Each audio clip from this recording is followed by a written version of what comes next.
Ahli kendali UAV dari pasukan khusus ke-58 terus melancarkan serangan telak dengan drone kamikaze di sepanjang garis parit Angkatan Bersenjata Ukraina.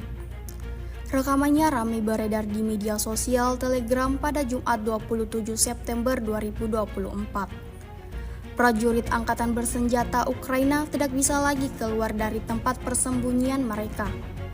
Dan jika mereka melakukannya, mereka akan segera kehilangan kendali.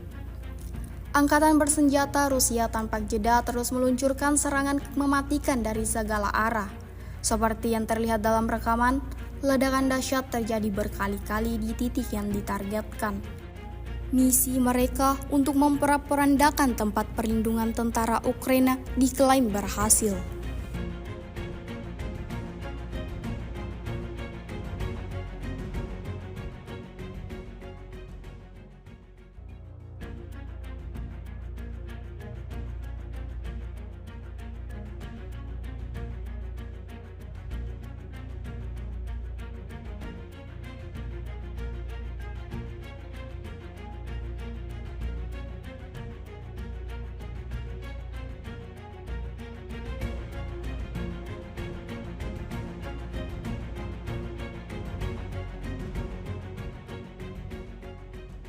Download Tribun X sekarang, menghadirkan lokal menjadi Indonesia.